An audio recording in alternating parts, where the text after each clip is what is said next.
মধুর চেয়েও মধুর আরো আমার নবীর নাম, আমার নবীর নাম। মধুর চেয়েও মধুর আরো আমার নবীর নাম, আমার নবীর নাম। এই যে নবীর নামটা কি সবার কাছে মধুর চেয়ে মধুর হয়? তা যাদের কাছে মধুর চেয়ে মধুর তারা এক জায়গায় থাকা দরকার, আর যাদের কাছে মধুর চেয়ে মধুর নয় তাদের সঙ্গে আমাদের মিশার দরকার না। এইটাই তো নীতি রে বাবা।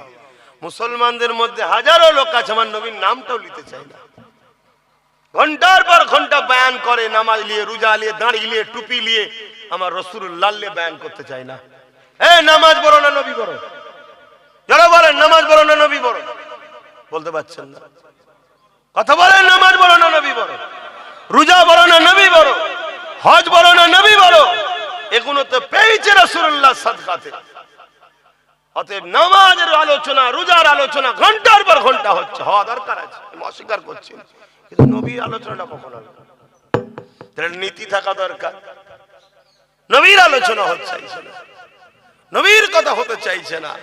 আর অথচ এই উম্মত আজকে মরুভূমির মতো পিপাসিত হয়ে গেছে। এই উম্মতের ভেতরে কোনো ভালো ফল আর হচ্ছে না। একটাই কারণ, এই উম্মতের মধ্যে আর নবীর প্রেমের পানি পড়ছে না। এজন্য উম্মত মরুভূমির মতো হয়ে গেছে, এখানে আর ভালো ফসল হচ্ছে না। আসো নবীকে প্রেম করো। মধুর চেয়েও মধুর আরো আমার নবীর নাম, আমার নবীর নাম। ওই নামেরই মধু পিয়ে দোয়েল কোয়েল বেড়ায় গে, ওই নামেরই মধু পিয়ে দোয়েল কোয়েল বেড়ায় গে। বুলবুলি গায় ওই নামের গুণ, বুলবুলি গায় ওই নামের গুণ, আমার নবীর নাম। মধুর চেয়েও মধুর আরো আমার নবীর নাম। আল্লাহুম্মা সাল্লি আলা সাইয়্যিদিনা মাওলানা মুহাম্মদ ওয়া আলা আলিহি।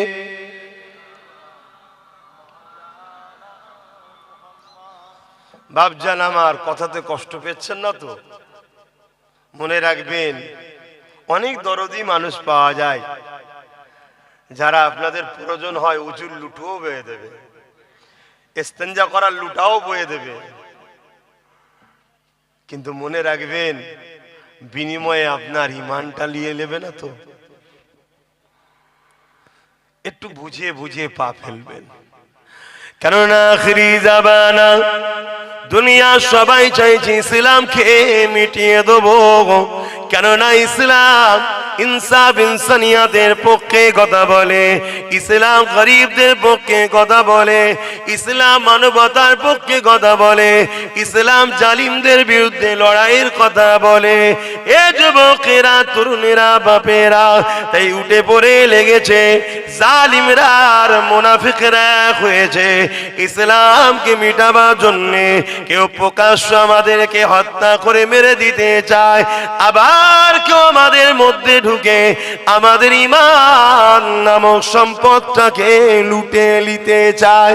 মনে রাখবেন, যতদিন ঈমান আছে আমাদের মধ্যে, পৃথিবীতে যতই সুপার পাওয়ার থাকুক না কেন, আমেরিকা যতই সুপার পাওয়ার থাকুক না কেন, ফ্রান্স যতই সুপার পাওয়ার যেই থাকুক না কেন, যতদিন আমাদের মধ্যে ঈমান আছে ততদিন পর্যন্ত দুনিয়ার কোনো পাওয়ার আমাকে আপনাকে মিটা মেটাতে পারবে না। কেননা এর আগে পৃথিবীর জমিনে অনেকবার আমাদেরকে মিটাবার জন্য কোটি কোটি মুসলমানকে গণহত্যা করা হয়েছে। কোটি কোটি মুসলমানদের রক্তেতে দাজলা নদীর পানিটা লাল হয়ে গেছে। কোটি কোটি মুসলমানদের মাথার খুলি নিয়ে বড় বড় রাজমহল তৈরি করা হয়েছে।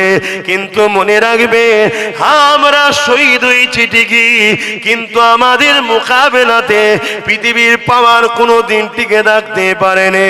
অস্ত্র তাদের হাতে ছিল, ম্যান পাওয়ার তাদের ছিল, মানি পাওয়ার তাদের ছিল, মাসুল পাওয়ার তাদের ছিল, কিন্তু আমাদের কাছে একটা পাওয়ার রয়েছে। ওই পাওয়ারটা তাদের অর্থ পাওয়ারের থেকেও পাওয়ার, ওই পাওয়ারটা তাদের ম্যান পাওয়ারের থেকেও পাওয়ার, ওই পাওয়ারটা তাদের অস্ত্র পাওয়ারের থেকে পাওয়ার।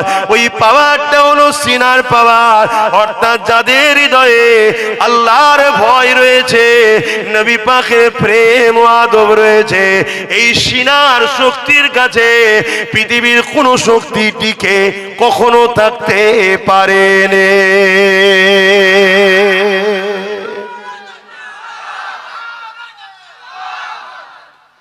আমি তো চাইবো আমার ছেলেটা দাড়িওয়ালা টুপিওয়ালা দেখে মিশে যাচ্ছে, বেঈমান হয়ে ঘরে না ঢুকে পড়ে। আপনি ভাবে দাড়িওয়ালা টুপিওয়ালা তো ভালো, কথা ঠিকই ভালো, যেমন এর মধ্যে ভুলও আছে। তো দাড়িওয়ালা কখনো খারাপ নয়, কিন্তু খারাপ লোক দাড়িওয়ালা সেজে তো আমার মধ্যে ঢুকে বেঈমান বানাচ্ছে। টুপিওয়ালা তো খারাপ নয়, কিন্তু খারাপ লোক টুপি পরে আমার মধ্যে ঢুকছে। নামাজি খারাপ নয়, কিন্তু নামাজের বাহানায় আমার মধ্যে ঢুকছে। রোজা রাখা খারাপ নয়, কিন্তু রোজা রাখার বাহানায় আমার মধ্যে ঢুকছে। কারণ সুপার পাওয়ার ইমানটাকে কাটবে বলে।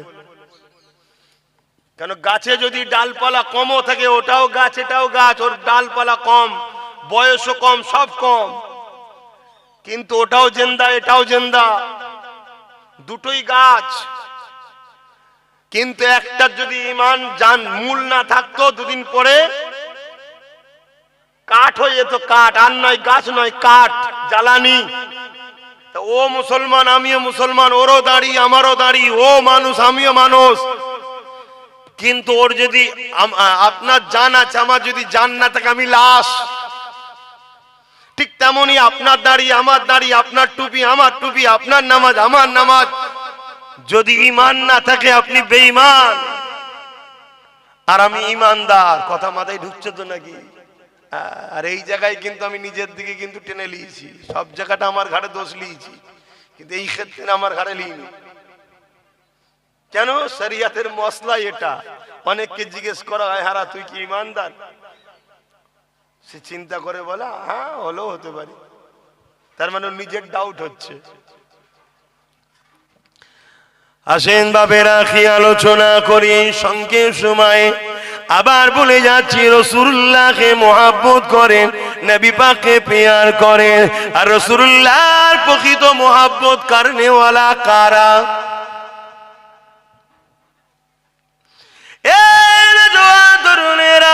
আল্লাহ নবী জানিয়ে দিলেন, মান আহাব্বা সুন্নতি, যারা আমার সুন্নাতকে ভালোবাসলো, ফাকাদ আহাব্বানি, তারা আমি রাসূলুল্লাহ আমাকে ভালোবাসলো। তাহলে নবীর প্রকৃত প্রেমিক তো তারা যারা নবী পাকের সুন্নাতকে ভালোবাসে, নবীর সুন্নাতকে যারা প্যার করে, তারাই হলো প্রকৃত রাসূলুল্লাহর প্রেমে। আর নবীকে যারা প্রকৃতভাবে ভালোবাসলো, কানা মাই ফিল জান্নাহ, নবী বলছে তারা আমার সঙ্গে আল্লাহ পাকে জান্নাতি হয়ে যাবে। দাড়ি যেমন নবীর সুন্নাত, টুপি যেমন নবীর সুন্নাত, এর থেকেও বড় সুন্নাত হলো অসহায়ের পাশে দাঁড়িয়ে জালিমদের বিরুদ্ধে যুদ্ধ করা। এটা নবী পাকের দাড়ি টুপির থেকেও অনেক বড় সুন্নাত। শুনছেন আমার আওয়াজ? দাড়িটা নবীর সুন্নাত তো নাকি? টুপিটা এর থেকেও বড় সুন্নাত কি? গরিব অসহায়ের পাশে দাঁড়িয়ে জালিমদের বিরুদ্ধে যুদ্ধ করা, গরিবদের বাঁচাবার জন্য, অসহায়কে বাঁচাবার জন্য। কেন এ কথাটা বললাম? আমরা অনেকে দাড়ি টুপি দেখিয়ে ঢুকে পড়ি, কিন্তু গরিবদের বিরুদ্ধে যারা, তাদের সঙ্গে আবার হাত মিলিয়েও ঘুরি। তাহলে কোন সুন্নতটা ছাড়লো আর কোন সুন্নতটা ধরলো?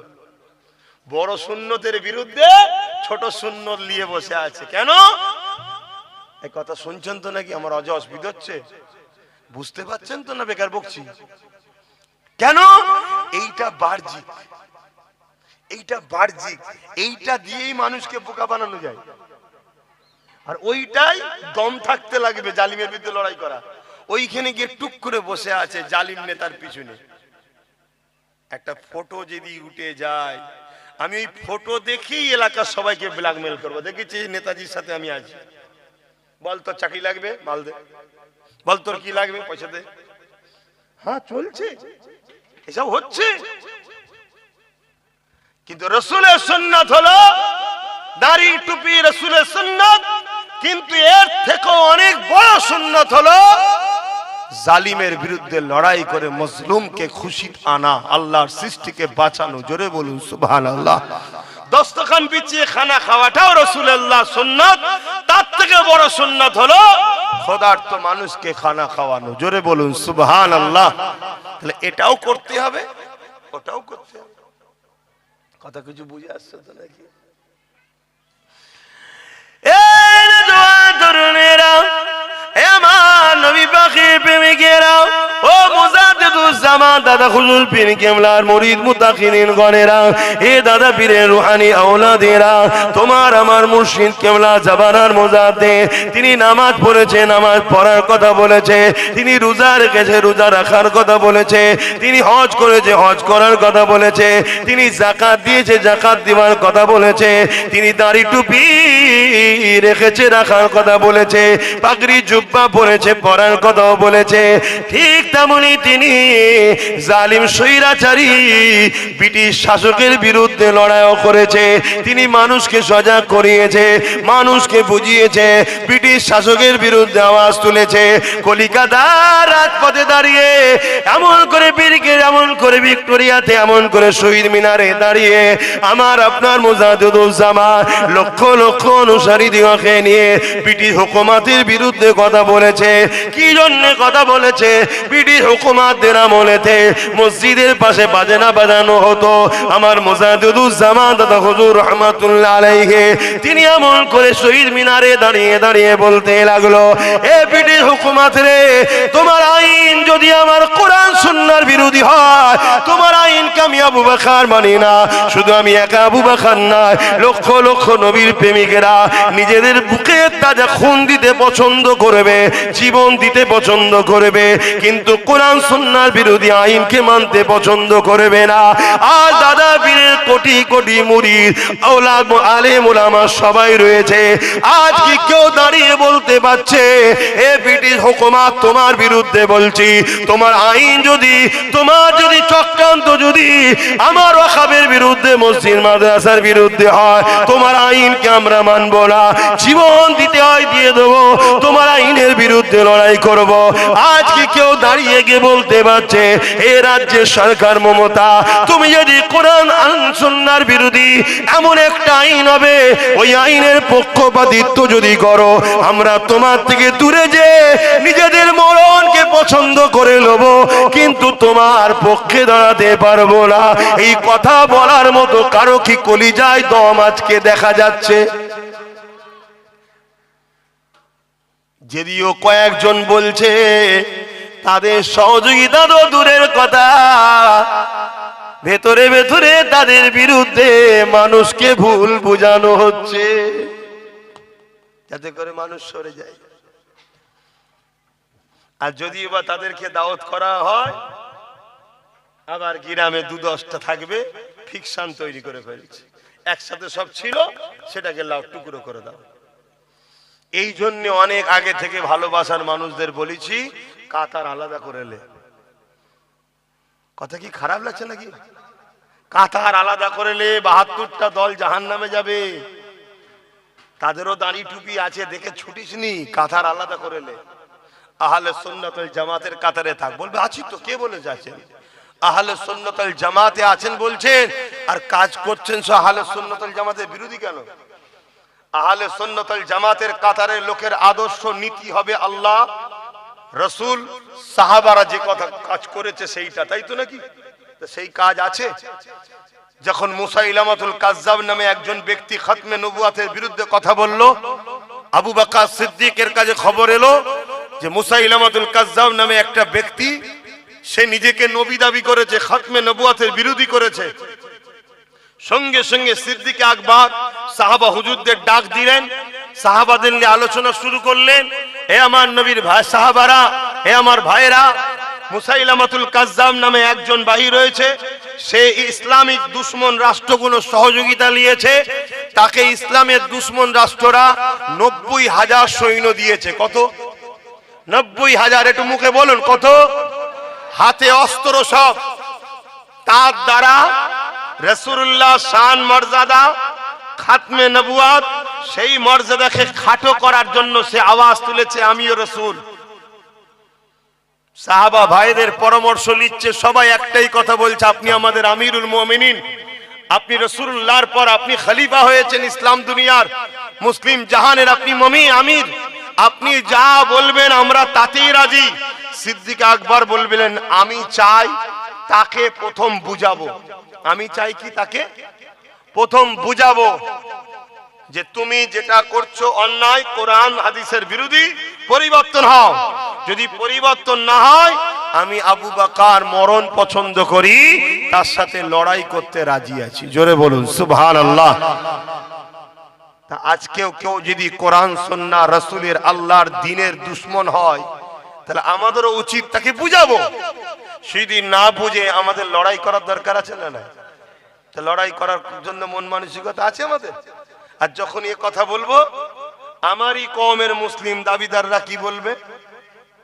ওসব করার কি দরকার, ফিতনা হবে, আব্বাসকে নিয়ে এসেছি, ঝগড়া হবে, এ গরম গরম কথা বলবে।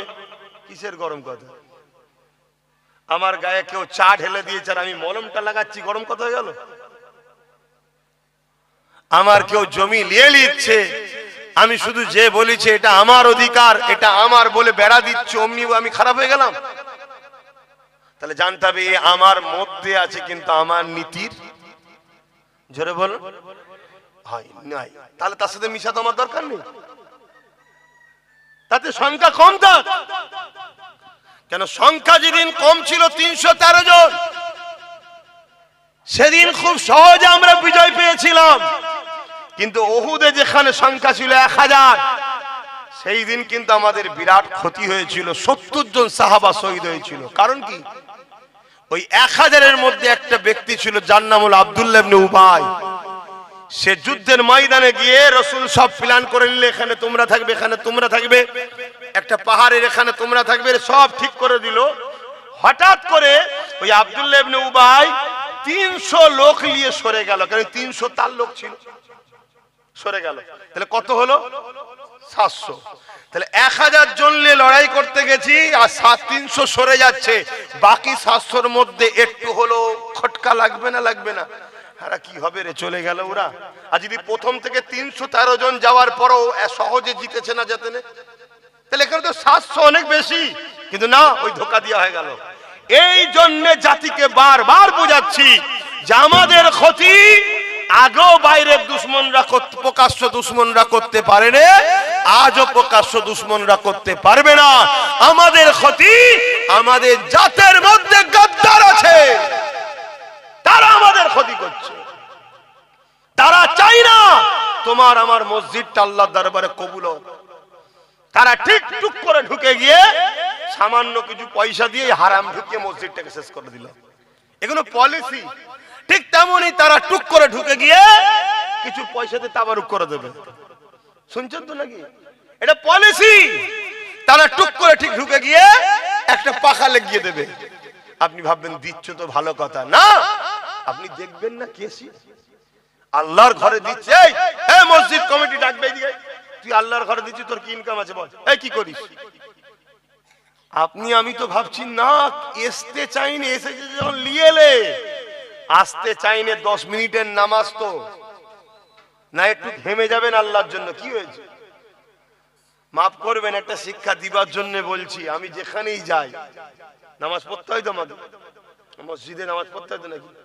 আমি যেখানেই যাই সেখানে গিয়ে নামাজ পড়ে লি, আল্লাহকে বলি আল্লাহ আমি তো মুসাফির হালে আছি, কি হচ্ছে না হচ্ছে জানি না, আমি এই যে নামাজ পড়লাম, এই যে ব্যবহার করলাম, এর জন্য কিছু পারিশ্রমিক, কিছু খরচ, কিছু আমিও শরীক হয়ে গেলাম বলে প্রত্যেকটা জায়গায় আমি দিয়ে থাকি।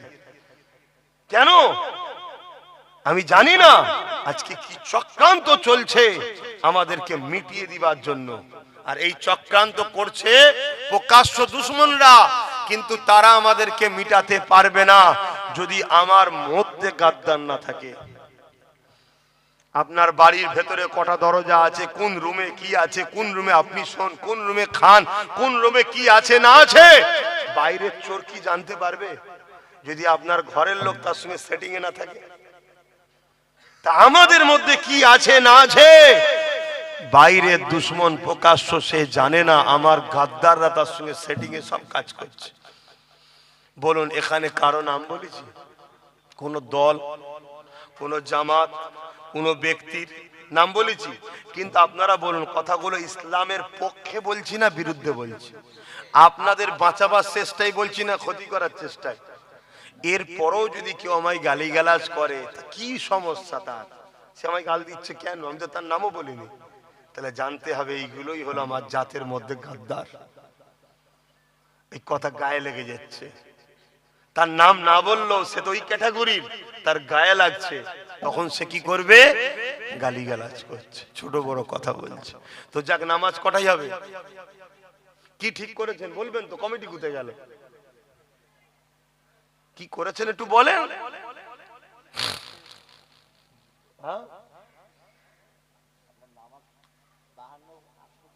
রক্ত অনেক আছে, আপনারা কি আলোচনা করছেন আমাকে বলবেন তো?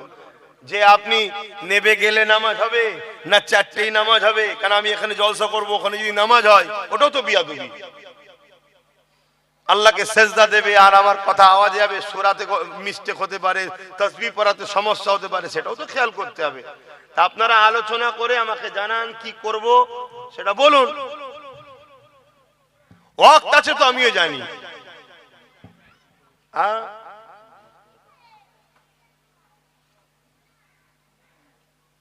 এখানে জলসার পরে কি হবে বলবে? কিছু হবে না, জলসা আপনার শেষ। নামাজ কখন হবে? 4:15 20। যাক, 4:20-তে নামাজ হবে। ওয়াক্ত আছে তো, 4:52 পর্যন্ত ওয়াক্ত আছে। কথা বুঝে আসছে?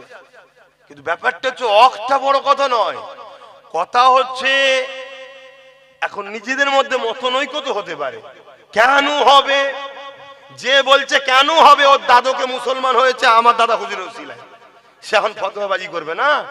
সমস্যা তো ফিতনা অনেক, দেখতে পারে না, সুযোগ পেয়ে গেছে অমনি হই হই শুরু করে দেবে, এমনও আছে না নাই?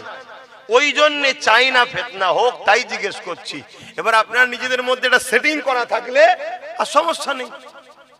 কি এটা মতনৈক্য হতে পারে না? মতনৈক্য হওয়া তো উচিত নয়, তার জন্য আলোচনা করছি। আসেন বাবের আলোচনার দিকে যাই। হযরত আবু বকর সিদ্দিকের কথা বলছিলাম। এ নওজওয়ানেরা, হযরত আবু বকর সিদ্দিক 10,000 সাহাবাকে নিয়ে মুসাইলামাতুল কাজ্জাবের উদ্দেশ্যে রওনা দিল। মুসাইলামাতুল কাজ্জাবের ওখানে পৌঁছে গেল। মুসাইলামাতুল কাজ্জাবকে গিয়ে বুঝাতে লাগলো, এ মুসাইলামাতুল কাজ্জাব, আল্লাহর কোরআন যেখানে বলতে লেগেছে ওয়ালাকির রাসূলুল্লাহ ওয়া খাতামান নবী, আমার রাসূলুল্লাহ হলো শেষ নবী, কেন তুমি মিথ্যা নবী দাবি করে সমাজের বুকে ফিতনা ছড়াতে চাইছো? কেন তুমি ইসলাম বিদ্বেষীদের অর্থ নিয়ে সমাজের বুকে ডিভাইড তৈরি করতে চাইছো? এই সময় মুসাইলামাতুল কাজ্জাব আমার আবু বকর সিদ্দিকের কোনো কথার দিকে কর্ণপাত করেনি। সে দেখতে লেগেছে আবু বকর সিদ্দিকের সঙ্গে মাত্র 10,000 সাহাবা এসেছে এবং আমি মুসাইলামাতুল কাজ্জাব আমার সঙ্গে এমন করে 90,000 সৈন্য রয়েছে, যাদের হাতে অস্ত্র রয়েছে, রয়েছে আর আবু বকরের সাথীরা আনরেডি রয়েছে। এই সুযোগে আবু বকর সহ তার 10,000 সাহাবাকে কতল করে দেয়া যাক, এই কথা চিন্তা করে মুসাইলামাতুল কাজ্জাব আবু বকর সিদ্দিকের কথাকে গুরুত্ব না দিয়ে, ওই দিকে কান না দিয়ে, সে তার বাহিনী 90,000 বাহিনীকে ইশারা করে দিল ঝাঁপিয়ে পড়ে যাও। হঠাৎ করে ঝাঁপিয়ে পড়লো সাহাবা হুজুরদের উপরে। এই হঠাৎ করে হামলা করার জন্য কিছু সাহাবা হুজুররা শহীদ হয়ে গেলে, ইন্না লিল্লাহি ওয়া ইন্না ইলাইহি রাজিউন। কিন্তু আবু বকর সিদ্দিক আওয়াজ দিয়ে দিলে, এ নবীর অনুসারীরা, এ নবীর সাহাবারা, তোমরা তৈরি হয়ে যাও ডিফেন্সের জন্য। বলার সাথে সাথে সাহাবা হুজুররা আল্লাহু আকবার নামে তাকবীর দিয়ে যেই প্রস্তুত হয়ে গেলে ডিফেন্সের জন্য। এবারে লড়াই এত চরম আকার নিয়ে নিল। একদিকে হঠাৎ করে হামলা করেছে, যাদের সংখ্যা ছিল 90,000, সাহাবাদের সংখ্যা ছিল মাত্র 10,000। কিন্তু সাহাবাদের এই হঠাৎ করে হামলার জন্য কিছু সাহাবা ভাইরা শহীদ হয়ে গেল।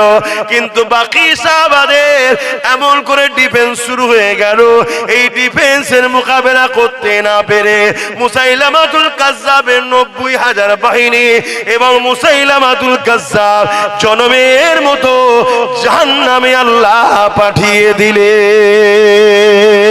আরো জোরে বলুন সুবহান।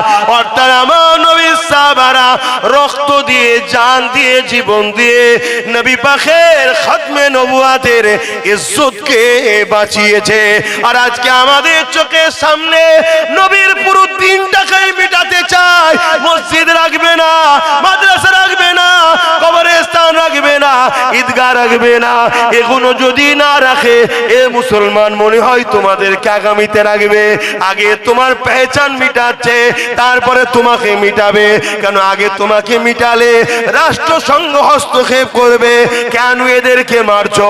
তোমার পেহচান যখন মিটে যাবে, তারপরে তোমাকে যখন মারবে, রাষ্ট্রসংঘ যদি বলে কেন মারে, তখন তারা বলবে এরা বাইরে থেকে এসেছে, এখানে না এদের কোনো মসজিদ আছে, না মাদ্রাসা আছে, না কবরস্থান, না ঈদগাহ আছে, এরা এদেশের নয়, এরা উদ্বাস্তু ঢুকেছে বিভিন্ন জায়গা থেকে, এদেরকে তাই চলে যেতে বলছি, চাচ্ছে না, তাই মায়ানমারের মতো তোমাকে আমাকে মেরে দেওয়া হবে।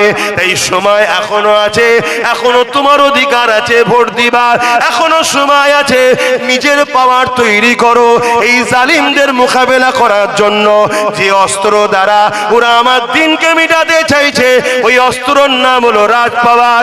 তোমাকে আমাকে রাজ পাওয়ার তৈরি করে নিজের দিনের মসজিদ মাদ্রাসাকে আবার পুনরায় ইজ্জতের জায়গায় টিকিয়ে রাখতে হবে।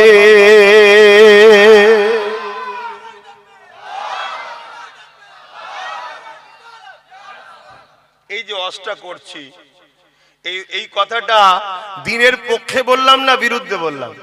জোরে বলুন। কিন্তু এই কথাটা বিজেপির পক্ষে গেল না বিরুদ্ধে গেল? জোরে বলুন। বিরুদ্ধে গেল। কেন? ওরা তো দুশ্মন। এই কথাটা রাজ্য সরকারের পক্ষে গেল না বিরুদ্ধে গেল?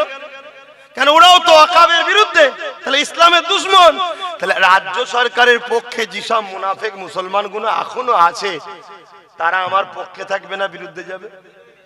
তো কমন ব্যাপার। তাহলে সেই জায়গায় তোমাকে সংগঠিত ঐক্য একতা হতে হবে না? হবে না? কথা বলো। আমি দরকার হয় আরো মাইক কম দিয়ে জলসা করাবো আব্বাস সিদ্দিকীকে, কিন্তু আমি আমার লোক নিয়ে জলসা করাবো। তো 100 টাকা নিতে চাই না, আর 500 টাকাও নিতে চাই না, 1000ও নিতে চাই না। কেন? তুই 100 টাকা 500 1000 দিয়ে কাল তুই মাতব্বরি করবি, আবার বড় বড় কথাও বলবি। এটা হচ্ছে না? হয় না? এই জন্য কমিটিগুলোকে বলি, নীতিতে মজবুত হও।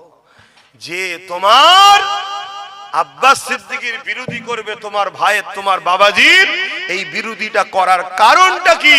এই বিরোধী করার কারণ হলো তোমার বাবাজি, আপনাদের বাবাজি, আপনাদের ভাই আব্বাস ওদের ভালোবাসা আর জালিম হুকুমতদের বিরুদ্ধে বলে, তাই তো আমার উপরে তাদের রাগ। তোমাদের তো সেটা বোঝা দরকার যুবকদের। এগুলো যদি বুঝতে পারো, তাহলে আগামী দিন তোমার আমার সম্পর্কটা যেমন চলছে ভালোভাবে চলবে, নচেত আমার দ্বারাই সম্ভব নয় এই খিচড়ি বানানো লোক নিয়ে চলা। শুনছেন তো নাকি? খিচড়ি বানানো লোক আমার পছন্দ নয়। তাতে ডাল ভাত খাবো তাও ভালো, নীতির উপরে থাকবে। আমার কথা আপনারা অ্যাকসেপ্ট করতে পারছেন তো? না মনে মনে আপনাদেরও কারো কষ্ট হচ্ছে? কষ্ট অসুবিধা নেই তো? আমি তো আপনাকেও বলছি আপনি চলে যান, পার্থক্য রাখুন, দূর হয়ে যান, মানে দূরে সরে যান। যা 2-5 জন থাকবে নীতির উপরে থাকবো। কেননা আমাদের পীর মুর্শিদদের কারামতের মধ্যে অনেক পাওয়া গেছে, দেখেছি, জীবনীতে পড়েছি। অনেক সময় হুজুর কেবলারা জলসা করতে করতে বলতেন, বাবা এখানে বাপ কেউ একজন সুদ খাস বাবা, এসে বসেছিস বাবা, চলে যা বাবা, দোয়া কবুল হবে না বাবা, দোয়া আটকে যাবে বাবা, চলে যা, দোয়া কবুল হবে না। কেন? ইত্তাকু ফিরাসাতাল মুমিনি ফাইন্নাহু ইয়ানজুরু বিনুরিল্লাহ। আল্লাহ তার মাহবুব বান্দাদের ঘরে কিছু কিছু খবর দেখিয়ে থাকে, জানিয়েও থাকে। জোরে বলুন সুবহানাল্লাহ। যেখানে সুদখোর থাকে সেখানে দোয়া কবুল হয়? কবুল হয় না? হয় না। তো সেই জায়গাতে বলছেন হুজুররা বলতেন, বাবা বাবা তুই চলে যা বাবা, বাবা তুই চলে যা বাবা, নাই তোর জন্য এতগুলো লোকের সব আশা বসা এখন দোয়া চাওয়ার সময় সব বেকার হয়ে যাবে। অনেক জায়গায় কেউ উঠে দাঁড়িয়ে চোখ ভরা পানি নিয়ে বলেছে, হুজুর পরিবর্তনের কোনো রাস্তা নেই, আমি ভুল করেছি, মাফের। তারা তওবা করে পরিবর্তন হয়ে আল্লাহ ওয়ালা হয়ে কবরে গেছে। জোরে বলুন সুবহানাল্লাহ। আবার অনেকে মুখ ফিরিয়ে নিয়ে চলে গেছে কিন্তু সুদ খাওয়া ছাড়েনি। আবার অনেকে চুপ করে বসেও রয়েছে, উঠে যায়নি। কথা বুঝে আসছে না? তাহলে একটা সুদখোর থাকার জন্য যদি দোয়া কবুল না হয়, পুরো ইসলামের দুশমন যারা, তাদের সঙ্গে যারা মিশে মুনাফিক গাদ্দার মুসলমান, তাদের সাথে থাকলে সেখানে দোয়া কবুল হবে? এই জন্য কাঁথা ঠিক করতে হবে। কাঁথা ঠিক করার দিন এসছে। আমার কথাই ভুল বুঝছেন না তো?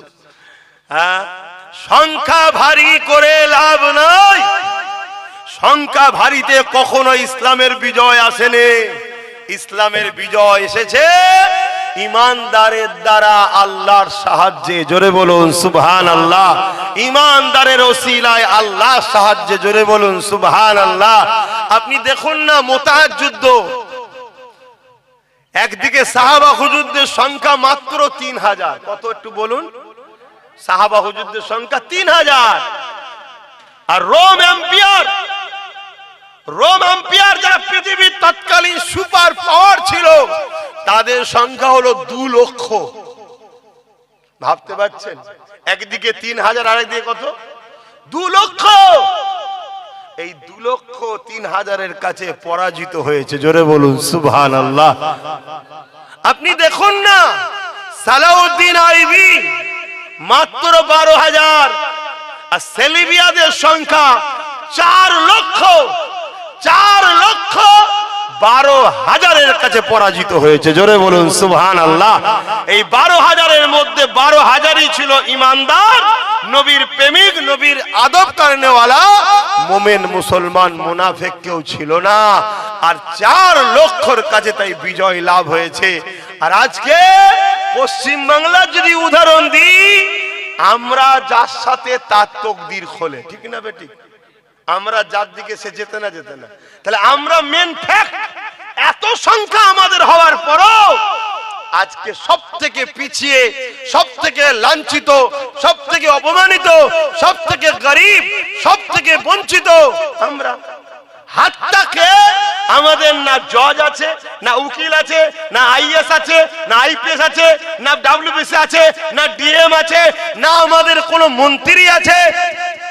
আমাদের শুধু আছে কি, ইসলাম বিদ্বেষীদের হয়ে লড়াই করা আমাদের পাড়ার কিছু গুন্ডা আছে না? নাই।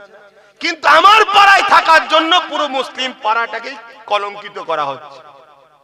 পুরো মুসলিম সমাজকে টিভিতে, গুগলে, সব জায়গায় নোট করে রাখা হচ্ছে যে মুসলিম এলাকা মানে সমাজ বিরোধী আছে। এখন একটা পলিসি তৈরি করা হচ্ছে।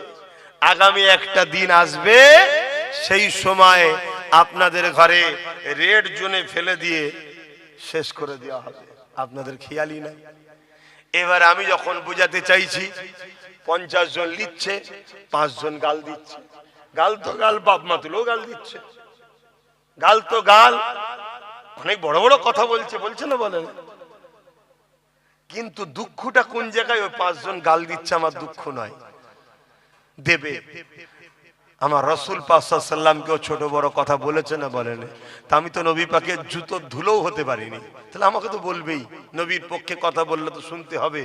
কিন্তু দুঃখটা কি জানেন? এই 50 জন এদের নীতি নেই, ওই মুনাফিকের সঙ্গেও মেশে। এইটা হচ্ছে দুঃখ, এটাই হচ্ছে কষ্ট। আজকে সত্যি কথা বলছি, আমি আপনাদের ভালোবাসায় আমার আত্মীয় স্বজনদের বিয়ে টিয়ে লেনদেন উঠা বসা টোটাল বন্ধ করে দিয়েছি। কেন? আপনাদেরকে মেরেছিল যারা, তাদের সঙ্গে আমার আত্মীয়র অনেকের বন্ধুত্ব আছে। এ আছে না? না জোরে বলেন। আমি আপনাদের ভালোবাসায় তাদেরকে সব ত্যাগ করে দিয়েছি, আমি কারোর সঙ্গে মিশি না।